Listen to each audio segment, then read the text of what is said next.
Nearly a week after Election Day 2018, there are still votes uncounted and races left to call. The drama over who won and lost will stretch into a second week. Lisa Desjardins brings us up to speed. These are the sights and sounds of a high-stakes recount. An election center buzzing with staffers, scanning machines gobbling up piles of ballots, and in Florida, no less, evoking memories of chads and undervotes and the state's week-long post-election drama in 2000. This year's machine recount of 8 million ballots was ordered Saturday in 3 dead-heat statewide races, including the race for governor between Republican Ron DeSantis and Democrat Andrew Gillum, as well as the race for U.S. Senate between Republican Rick Scott and Democrat Bill Nelson. Thank you, Florida, for your support. DeSantis was leading in the unofficial tally for the governor's race, and in this Saturday video, he made clear he was already laying the groundwork for a DeSantis administration. Since the election a few days ago, we have begun our transition efforts to build an administration that can secure Florida's future. With the election behind us, it's now time to come together as a state as we prepare to serve all Floridians.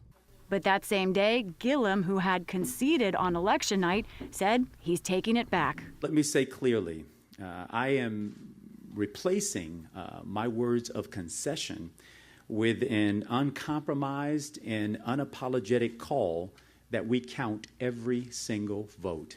That we count every vote. And I say this recognizing that my fate in this may or may not change. They're in a recount because of how narrow DeSantis' lead ended up being after the unofficial count, about 0.4%. Scott's lead in the Senate race over Nelson is even narrower, and now litigation is involved. Results from the machine recount in Florida are due by 3 p.m. Thursday. If it's still close, there could be a hand recount of some ballots. On the other side of the country, Arizona officials have said there won't be a complete initial count in the Senate race there until Thursday. Democrat Kyrsten Sinema has a slight lead over Republican Martha McSally.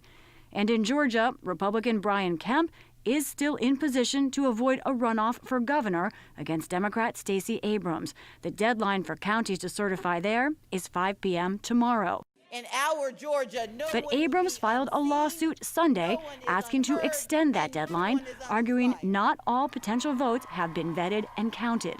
And there is one last unresolved Senate election. Mississippi Republican Cindy Hyde-Smith is defending her Senate seat in a runoff race. A video emerged this weekend showing Hyde-Smith praising a supporter by saying, quote, "If he invited me to a public hanging, I'd be on the front row." Her Democratic opponent, Mike Espy, who is black, called the remark reprehensible. In a statement, Hyde-Smith said it was an exaggerated expression of regard and called the idea of a negative connotation ridiculous. The Mississippi runoff is in just over 2 weeks. For the PBS NewsHour, I'm Lisa Desjardins.